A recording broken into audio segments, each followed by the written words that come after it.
ನಿಮ್ಮ ಹೆಸರು ಹೇಳಿ. ಲೋಕೇಶ್ ಅಂತ ಇಲ್ಲೇ DS ಡ್ರೈವರು.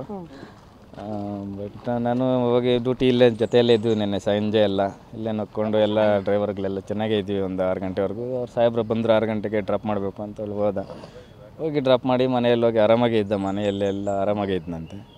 ನಂತರ ನಮ್ಮ ತಾಯಿಗೂ ಫೋನ್ ಮಾಡಿ ಮಾತಾಡಿದ್ದಾನೆ. ಸರಿ ಅಂತೇಳಿ ಊಟ ಆಯ್ತಾ ಅಂತ ಹೇಳ್ಬಿಟ್ಟು ಮಾತಾಡಿದ್ದಾನೆ.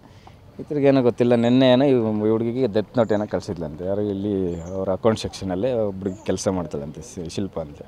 ಈ ಹುಡುಗಿ ಡೆತ್ ನೋಟ್ ಕಳಿಸಿದ್ರಂತೆ. ಈ ಹುಡುಗಿ ಡಿಲೀಟ್ ಮಾಡ್ತಾರೆ ಅಂತ ಹೇಳ್ಬಿಟ್ಟು ಆ ಹುಡುಗಿ ಹೇಳಿದ್ದಲ್ಲ ಫೋನ್ ಮಾಡಿ, ಈ ಥರ ನಮಗೆ ನೋಡಮ್ಮ ನಿಮ್ಮ ಯಜಮಾನ್ರೇನೋ ಮೆಸೇಜ್ ಮಾಡಿದ್ದಾಳೆ ಅಂತ ಹುಡುಗಿ, ಈ ಥರ ಕಳಿಸಿದ್ದಾರೆ ಅಂತೇಳಿ.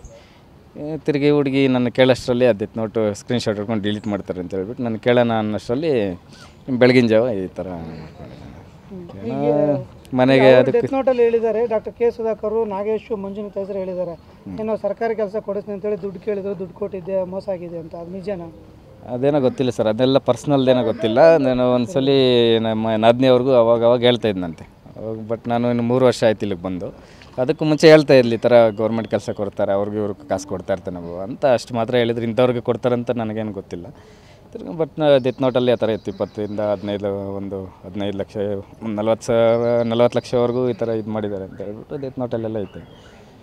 ನೀವೇನಾಗಬೇಕು ಅವ್ರಿಗೆ? ನಾನು ಸ್ವಂತ ಅಣ್ಣನೇ.